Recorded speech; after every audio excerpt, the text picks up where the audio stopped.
Welcome back, my haunted guests. Tonight I have a very interesting one for us. I would describe tonight's movie as simply disturbing. A movie that I would say was ahead of its time. Tonight's movie came out in 1949 and it is called Obsession. It was called an Obsession in the UK, which is where this movie was made. However, in America, it was given the title of The Hidden Room. Now, I think Obsession works for the story of this movie. However, The Hidden Room, I think it fits better. The Hidden Room also is just, it's got a creepy vibe to it. When I think of a hidden room, it's like a trapdoor room. Like serial killers would have hidden rooms in their houses, whether in the basement or in a hollow wall. They would store bodies or live victims they would rape and just do horrible things to people in hidden rooms. So honestly, I think Hidden Room works perfectly for this film. This movie was made by Edward, how do you pronounce his name? Edward Dmytryk, I believe is how you pronounce his name. And it's interesting because Edward Dmytryk, he was one of few directors who refused to testify in front of Congress.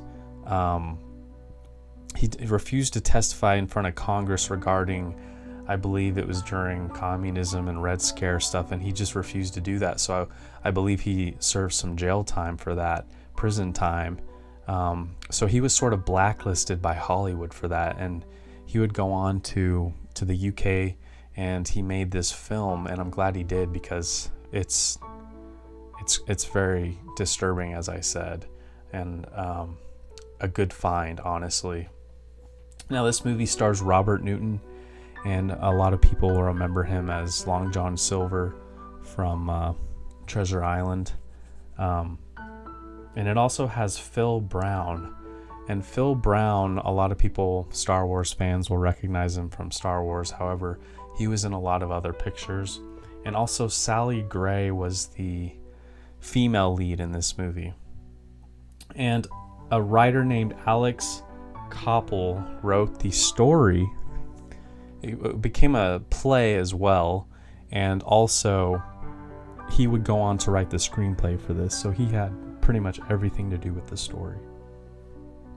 Now, I'm just going to dive right into the plot. So from the very start, we notice that something is wrong with Robert Newton's character, Clive. His name is Clive, and he is a psychiatrist. He's a doctor of some sort. And we notice that he's in a smoking room with his buddies. You can tell he's of high class because he's in a gentleman's club, not a strip club, but a gentleman's club where they just talk about different subjects, and something's bothering him. And then he goes to his home, and I suggest you watch this movie going in blind if you've never seen it. So please don't watch this review until you've watched the film and then come back.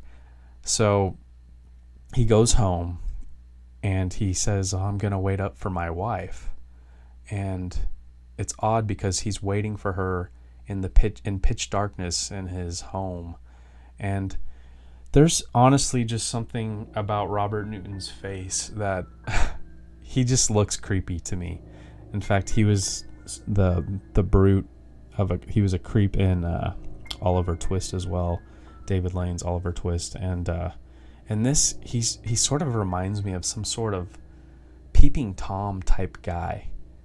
I'm not saying he gets off on his wife being with another man. By no means does he get off, because it's the opposite, because he's obsessed with her having an affair and obsessed with her basically having control over his wife and knowing what she's doing, who she with, basically knowing everything that's going on and being in control of things like a true narcissist. So he waits up and she eventually comes in and she's with another man, an American man named Bill. And Bill is played by Phil Brown. And right away we know, okay, his wife is having an affair. So the next question is, what is Clive gonna do about it? And he's so creepy how he handles it, where he's the gentleman, and it's like almost like he enjoys poking at them, like, I'm smarter than you almost, until finally the truth comes out, because he pulls a gun out of him and he basically forces them to tell him what's going on. So then the true creepiness starts, because he annoys his wife to the point where she goes upstairs, and Clive takes Bill, the American, his wife's lover, with him to a strange room, a hidden room. And we see there's a scene where it follows Clive down alleyways and broken down buildings, probably from the war. And it's a scary set, honestly. And he eventually goes to this rundown apartment, rundown hidden room, and we see that Bill is chained to a bed. Now, just the entire set of this is disturbing, and the way that Clive speaks to Bill in such a matter-of-fact way of, I'm going to kill you, Bill. I don't know exactly when. He basically torments him like a serial killer. This is why I think this movie is just so far ahead of its time. It's so disturbing. And it reminds me of the film Creep.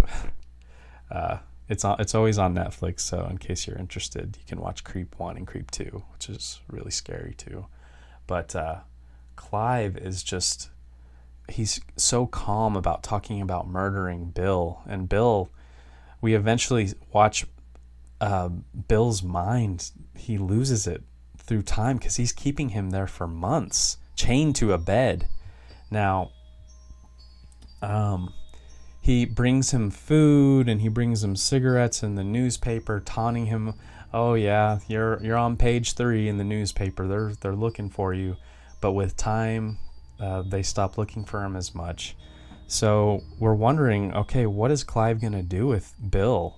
I mean, and then we start thinking, does he have the guts to actually go through with this and kill him? Now, there's this.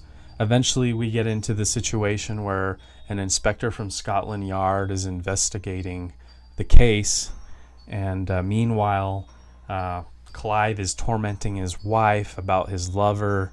And it's just a totally messed up situation. This isn't your typical horror with Vincent Price. This is more realistic, honestly, very realistic, because it's all about committing the perfect murder, but the way he does it is just in such a creepy way. Who would take someone to a hidden room, chain him to a bed, and basically torment him for months about, I'm going to kill you? So it's just messed up. And it's perfect for this Halloween Fest this year. It's definitely a different film, and it's hard to believe it came out in 1949. I think you all will like it a lot. One more thing I'll talk about, other than Robert Newton's face just being creepy, honestly, the whole time, I just think he's a creepy looking guy, is that we see that Clive is obsessed with trains, and he has this massive train set and collection in his basement, and it's really remarkable. But it just goes more towards the fact that as he's a narcissist, he likes to be in control, needs to know every little fact, everything going on, because at one point the inspector says, oh, there's not supposed to be stripes here, and he's like, no, and he shows him, yes, here it is. Now, I don't know, there's just something creepy about him having this creepy, it's not a creepy hobby, but just how obsessed he is with it. And he just ignores his wife. It seems like he has a beautiful wife, and he's just a very odd guy. And let me see here. There was one more thing I wanted to discuss. If I can't remember it, it's fine. Oh, the way, spoiler alert, the way that he plans to murder Clive is to put him in a bath of acid. Now, that's another thing that I think was ahead of its time, because he's thinking of a way to dispose of the body. Now, this was based apparently on a true case that happened in the UK. So I thought that was very interesting that they took a true crime murder and would turn this into a movie in some aspect. So definitely watch this film. It's different. It's very different. And I'll say it one last time. It's ahead of its time. I think you all will like it a lot. It was an independent film in the UK, not by a major movie studio. So it's independent. It certainly has that independent feel to it. But I would put this up there, honestly. I will watch this movie again. This isn't some stupid Vincent Price movie or Boris Karloff movie that you'll just forget about.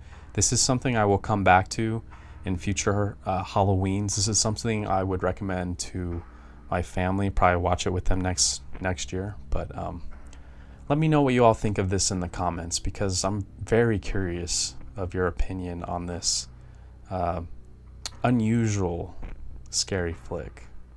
Until next time, everyone, stay warm.